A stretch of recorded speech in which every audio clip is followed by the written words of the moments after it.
Update. Ex-girlfriend slept with my best friend and now I don't know what to do. Link to original post. Hi all, it has been a rough 2 days.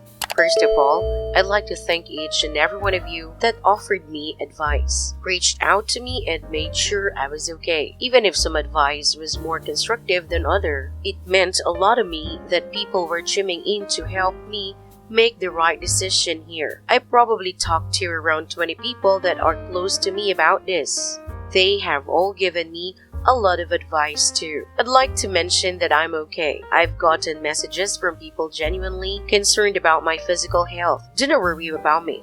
I might not be the toughest guy in the world, but I'm an optimist and a realist at heart, and I know that however much this may hurt now, it'll someday be a distant memory. I am fine. Thank you to all the people making sure though. Now on to the question at hand. How have I handled this situation? Let's start with my former best friend.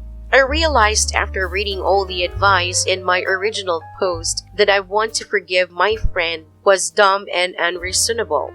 I think it just took some time to work in on me that this guy backstabbed me and betrayed me in the worst possible way. He took advantage of me and the situation is a way that is unforgivable. He is dead to me now. I sent him a message yesterday only saying, "Text me when you get off work," and nothing else. Once he replied, he burst into this huge list of short messages explaining how sorry he is and that it was the dumbest thing he has ever done, that it wasn't worth it. He regretted it. He understood my anger. I didn't reply for a long time and he seemed to get desperate. He started to mention that it also hurt him and that he was having trouble sleeping ever since and probably had to go see a therapist. This was a straw that broke the camel's back for me. I told him sympathy was the last thing he was gonna get out of me, to never ever contact me or my ex ever again, and told him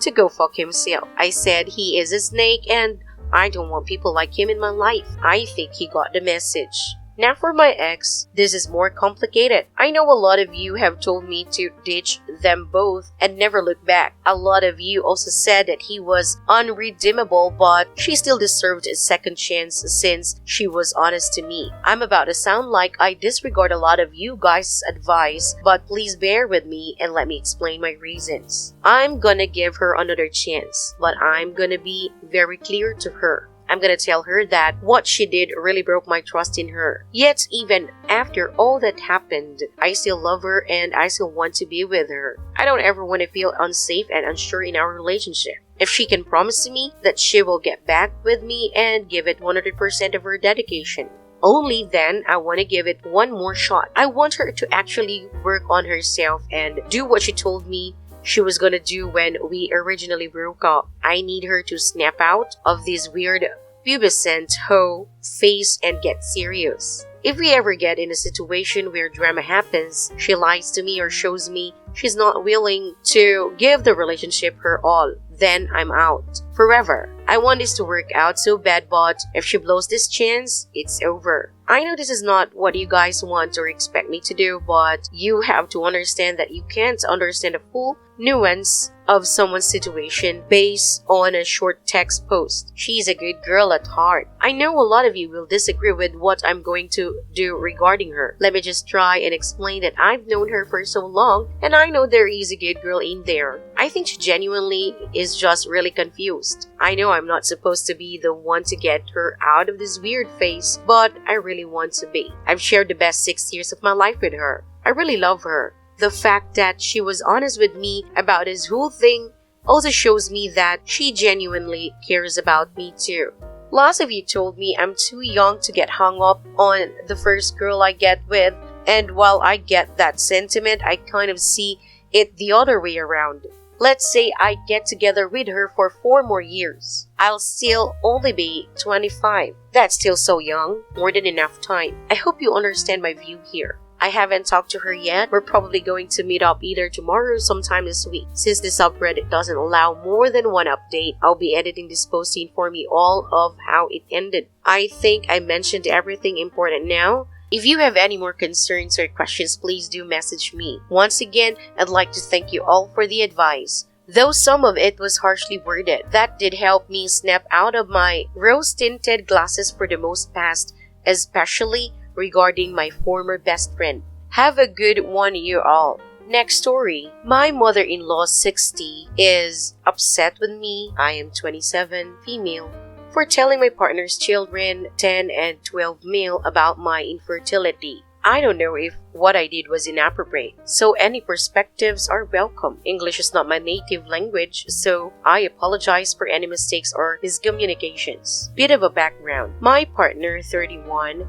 and I have been together for 3 years, and we're friends for a number of years before that. He has 2 sons with his ex-wife, both lovely and clever boys. Their mother has some serious mental health issues that have impacted the boys, guilting, insulting, letting her boyfriend yell at and chase them. The boys have been living with my partner full-time for a few months now until court stuff is sorted. We took my introduction to the boys very slowly. I was Dad's good friend for a long time, and then the boys and I bonded over a mutual hobby. The boys have some anxiety over what happened at their moms and feel guilty very quickly. So my partner and I decided that age-appropriate honesty at all times was the way to go. We don't live together yet, but we hang out a lot and get along very well. The incident: we were all hanging out at my partner's parents' home, watching TV and playing board games. The boy's mother had just announced that she was pregnant with her 5th. She tends to get pregnant again when the youngest is not completely dependent on her anymore, so roughly once every 2 years. The boy, 10 years old, asked me if I was going to get pregnant too. My partner and I have decided we won't have any children to focus on the boys, so I said, no, I don't think I want a baby to care for, and my body doesn't want to either. Backstory: I was in an abusive relationship from 18 to 21 with a man 10 years my senior. I got pregnant, didn't know. He kicked me in the stomach, which caused a miscarriage. The physical trauma and the emergency S&C caused scarring in my uterus. It is unlikely that a pregnancy will hold, and it would be very painful. I have accepted this and I'm okay with it. The boys are very into medical stuff right now, so they ask what I meant with the body comment. It went something like this: boys, why doesn't your body want to? Me, because I had an accident years ago and now my uterus, the organ that grows a baby, doesn't really work anymore. It's rare, but I'm okay with it. Boys, what kind of accident? Me, that's a story for you if you still want to know when you're all grown up. It wasn't fun, but I'm all okay now. Boys, why? Me, because sometimes you have memories that are painful and make you feel upset. Remember when you felt upset? Yeah, so sometimes it's good to talk about it with someone you trust. But sometimes you want to think about things by yourself for a bit longer. They accepted that and turned back to fortnight. The backstory is obviously not appropriate for them, and I don't want them to worry about anything happening to their pregnant mom. So I tried to be direct and honest without being too graphic. I talked it through with my partner when we were alone, and he asked if I felt okay about their questions and agreed with the way I handled it. Apparently, his mother didn't. We have always gotten along very well, so this surprised me and made me doubt myself. She texted my partner that I could have traumatized the boys and that such conversations are not appropriate. I have to say that she is very much a yes grandma and tends to spoil and coddle the boys. But I don't know. She was especially upset about me mentioning my uterus, even though she was a massive feminist activist in her uni days. She said I was too open with the boys and that it was inappropriate. The way she phrased it implied potentially sexually inappropriate, and that just mortified me. Now, there may be some cultural miscommunication. My partner and his family are British and we all live in the UK. His mom is lovely but very British and proper, if that makes sense. I am original from Norway but lived in France and the Netherlands all my life. So we tend to be more open and direct about things, especially physical medical. I don't know if I should text or call her to apologize. My partner is very angry with her and says I shouldn't. But I can't help to be so embarrassed about it. It took me a long time to talk about what happened, even though I would never tell that to literal children. And to see my damaged body as just that, my body doing its best. I don't know, I could have just left it at, don't want children. But I didn't really see the harm in telling the boys about infertility. The boys seemed okay with it. I carefully asked them how they felt about it before bed, and they said that they were sorry that my uterus didn't work, but they also didn't like babies, so it was kind of good. Bless them. I also feel guilty because I was a guest in my mother-in-law's home. I'm so embarrassed and don't really know how to face her. Should I talk to her?